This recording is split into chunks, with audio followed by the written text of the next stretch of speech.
First thought NT Ramarao గారి గురించి ఇలా స్టోరీ చేయాలి, ఇలా కథ వినగానే మీకు ఎలా ఉండింది, ఎలా అనిపించింది? అంటే నేహాభిక్రమణ శ్రుతి ప్రత్యవాయును విద్యతే స్వల్పమప్యస్య ధర్మస్య త్రాయతే మహతో భయాత్ అనే ఒక శ్లోకం ఉంది. అదేంటంటే మహానుభావుల గురించి అంటే వాళ్ళకి పుట్టుక ఈ మరణాలతో సంబంధం ఉండదు. అంటే భగవంతుడి చేత ఎన్నుకోబడి అన్నమాచార్య గారు అన్నారు, లేకపోతే రామానుజాచార్యులు అన్నారు, అలాగే షిరిడి బాబా, అలాంటి మహానుభావులు ఆ కోవకు చెందిన మనిషి నందమూరి తారక రామారావు. అందుకని ఎప్పుడు అంటున్నాను, తండ్రి కంటే కూడా ఎక్కువగా నా గురువుగా, నా దైవంగా భావిస్తానండి. అలా అటువంటి మహామనిషి కథ, జీవిత చరిత్ర అంటే జనాలకి అందరూ తెలిసిన విషయాలు కాకుండా అంత జీవిత చరిత్ర తెలియపరచాలని అనే కంటే కూడా ఆవిష్కరింపజేయాలనే ఒక థాట్.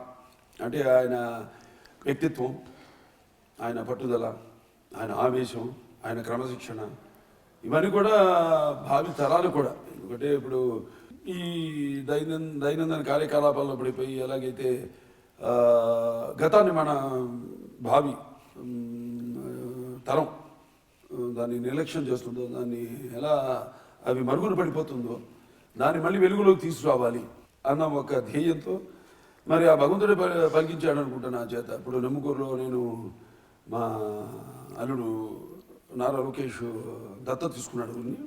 అక్కడికి వెళ్ళినప్పుడు నేను ముందు అనుకుంది కాదు అక్కడ అనౌన్స్ చేద్దామని, నా చేత వాళ్ళే ఆ ప్రియ దంపతులే అనిపించారని నేను అనుకుంటాను.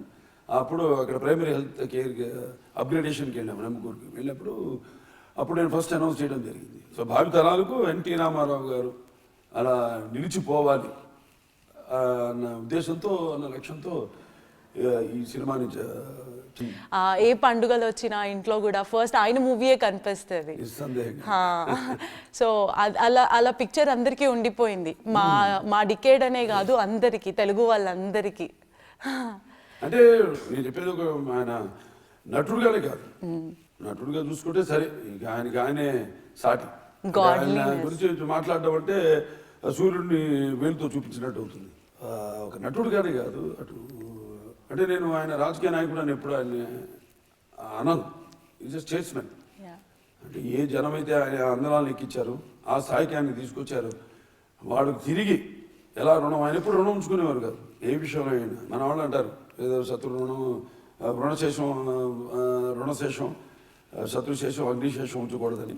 అలాగే ప్రజలు ఏ ఆదరాభిమానాలతో ఆయన్ని ఆ స్థాయికి తీసుకొచ్చారు, వాళ్ళకి తిరిగి అంటే అన్నీ కూడా ఆయనకి అలా కలిసి వచ్చినాయి. అటు రాజకీయాల్లో కూడా ఆయన ఏదైతే ఆయన ఆనాడు పథకాలని ప్రవేశపెట్టారో ఇవాళ కూడా ఏ పార్టీ ముందుకు వచ్చినా జనం ముందుకి, ఏ నాయకులు ముందుకు వచ్చి మేము ఇది చేస్తున్నాం అది చేస్తున్నాం అని గుంది చుంచుకున్న అవన్నీ ఒకప్పుడు రామారావు గారు అమలు చేసిన పథకాలే వాళ్ళు కాపీ కొట్టి ఇప్పుడు మోర్ దెన్ ఎనీథింగ్ అండి. బాబాయ్ చెప్పినట్టు ఈ ఫిల్మ్లో తాతగారు like everyone knows him, like is a greatest artist, ఆయన గ్రేట్ పొలిటీషియన్. ఇవన్నీ కాకుండా అండి he's a very emotional person. ఒక మనిషి జీవితంలో అంటే మేమే చాలా కథలు కాదు. నేను ఇండస్ట్రీకి వచ్చిన తర్వాత పెద్దవాళ్ళ దగ్గర నుంచి చాలా ఒక్కొక్క సినిమాకి ఒక్కొక్క మనిషి ఆయనతో ఉన్న ఎక్స్పీరియన్స్ చెప్తుంటే వీఆర్ లైక్ ఎన్లైటెడ్. ఏంటి అంత గొప్ప వ్యక్తి నిజంగా అంటే వింటుంటే వేరే వాళ్ళ నోట్లో నుంచి మనం ఆయన గొప్పతనం వింటుంటే చాలా ఆనందంగా ఉండేది. సో అదంతా కలగలిపి ఒక సినిమాగా రూపొందించారు. That's the main thing. Like now you can see the whole thing of ఒక జీవితం. రామారావు గారిది మేజర్గా నాట్ ఓన్లీ మూవీస్ అండి, but how emotional he's one of the most emotional person. ఆయనకి మా నాయనమ్మ గారికి ఉన్న బాండింగ్ ఏంటి, so how much value a person gives to his family. First ఇంట కలిసి రచ్చగలం అంటారు ఫస్ట్ ఎప్పుడైనా సామెతది. ఫ్యామిలీ ఇంపార్టెన్స్ ఆయన ఎంత ఇచ్చేవారు, ఎలా మాట్లాడేవారు ఆయన, వాళ్ళతో ఎలాంటి బాండింగ్ ఉండేది. So these are all the major things that చాలా మందికి తెలియదు ఎలా ఉండేవారు ఏంటి. ఆయన ఇప్పుడు సపోజ్ అసలు సినిమా ఇండస్ట్రీ రావాలనుకున్నప్పుడు వాళ్ళ ఇంట్లో వాళ్ళు ఎలా ఫీల్ అయ్యారు ఎవరికి తెలియదండి. ఓన్లీ బాబాయ్ వాళ్ళకే తెలుసు, అంటే because they heard from their his mother, మా నాయనమ్మ దగ్గర నుంచి. సో అలాంటివన్నీ జనాలకు ముందు పెడతాం. అంటే ఒక మనిషి వెనక ఒక స్త్రీ ఎంత ఇంపార్టెన్స్ ఇచ్చింది సక్సెస్ కి, ఉమెన్ బిహైండ్. సో ఈయన సక్సెస్ కి మా నాయనమ్మ ఎలా ఉన్నారు, ఈయన సక్సెస్ కి ఈయన పిల్లలు ఎలా అంటే సక్సెస్ అని కాదండి, he's was most successful, but how were there are the family to support him. ఆయన పక్కనే ఉంటూ ఆయనకి ఏం కావాలంటే అది లైక్ ఆన్ ద ఫ్లై.